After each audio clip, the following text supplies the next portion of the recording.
देखें, कादी साहब ने अभी तक तो जो रवायत चल रही है सुप्रीम कोर्ट की, अभी तक तो कोई फैसला पाकिस्तान तहरीक इंसाफ के हक में कादी साहब की अदलिया से या अदालत से नहीं आया। तो देखना ये है कि इस दफा आता है या नहीं आता। इंसाफ तो ये है जो जीता है मखसूस नशिस्त उसकी, जो हारा है उसकी नहीं। ठीक है, होना तो ये चाहिए।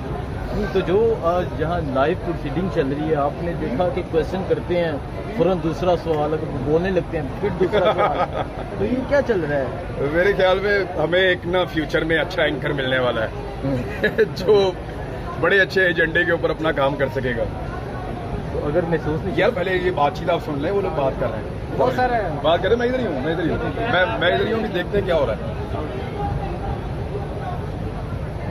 तो आपको हज नहीं करने दिया गया, आखिर क्या वजह है? हज से क्या किसी को मसला हो सकता है? यही पता करने में हाई कोर्ट आया हूँ अभी। अच्छा। और हाई कोर्ट में मैंने अपने दस्तखत करने थे। मैं इनके ऊपर कंटेम्प्ट फाइल करूंगा सारों के ऊपर। इन बेशर्मों को मैं छोड़ूंगा नहीं। इन्होंने जो गंदी हरकत की है उस पर मुझे गुस्सा बहुत है। ये सेक्रेटरी जो है ना इंटीरियर, इसने 10 लाख रुपया लिया हमसे सिर्फ श्योरिटी के तौर पे, और इसने लिख कर दिया था कि मुझे नहीं रोका जाएगा, और डबल बेंच का ये हुक्म था। फिर झूठे केस में पकड़ा और वो केस अगले दिन जो है वो फारग हुआ अदालत से।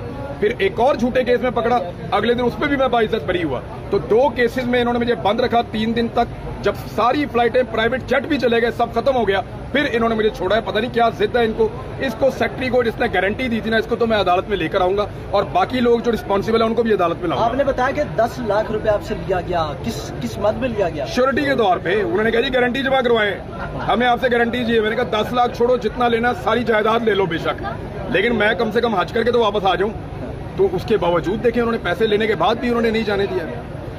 तो इन्हें किस चीज का खौफ लगता है, आप क्या समझते हैं? यार, मामला ये है, जिसने जाना हो ना या जिसने भागना हो, वो 50 रुपए के स्टाम्प पेपर पे भी निकल जाता है। और जिसने वापस आना हो ना, और जिसने हज करना हो, और जिससे कोई बातचीत तय ना हो, उसको ये हज करने भी नहीं जाने देते हैं आपके सामने। अब मौजूदा बजट जो है उसमें पाकिस्तान पीपल्स पार्टी बड़ी मुखालफत कर रही है ओपोजिशन के अंदर, आप क्या देखते हैं? आसिफा जरदारी को ये बोले कि उनके वालिद के और उनके भाई के सिग्नेचर्स के बगैर कुछ नहीं हो सकता।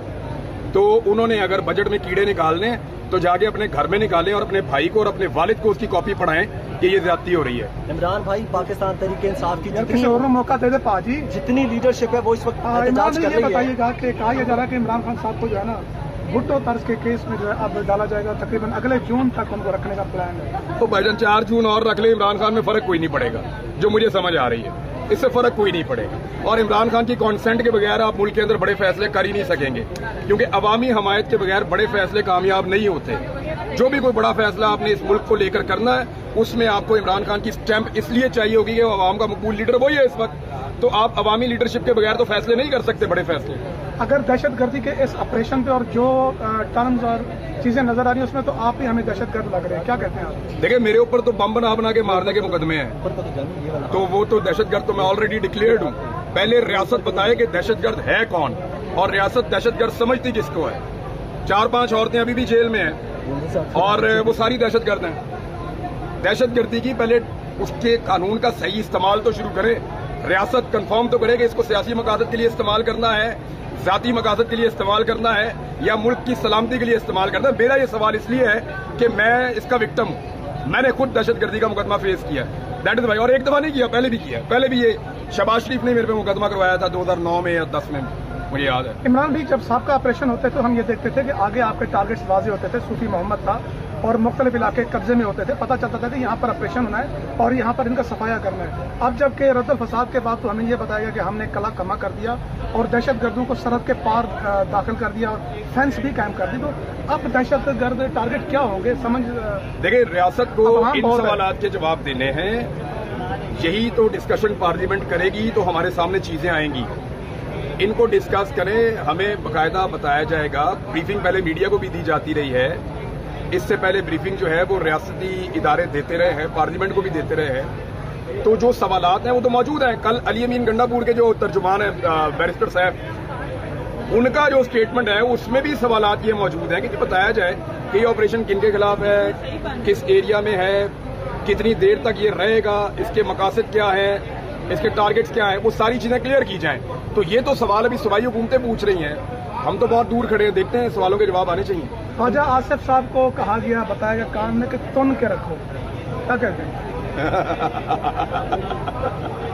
ख्वाजा साहब को सब आइडिया है कि उनके साथ क्या हो रहा है। देखें, ख्वाजा साहब इस सारे गेम के अंदर सबसे, शहबाज शरीफ के बाद अगर कोई आदमी सबसे ज्यादा ओबीडियंट है ना, और सबसे ज्यादा पंक्चुअल है, ओबीडियंट है, अपनी हर जिम्मेदारी जो उसको दी जाती है वो पूरी करता है, बिल्कुल वफादारी शो करता है, तो वो ख्वाजा आसिफ है। बिला वजह नहीं, वो बार बार हारने के बावजूद जीत जाते।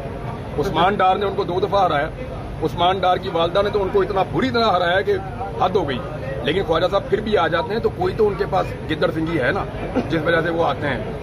तो उनको जो हुक्म किया जाएगा वो उसके ऊपर अमल करेंगे। इस सारे गेम के आपको बेनिफिशियरी जरदारी साहब भी लग रहे हैं, मजे कर रहे हैं?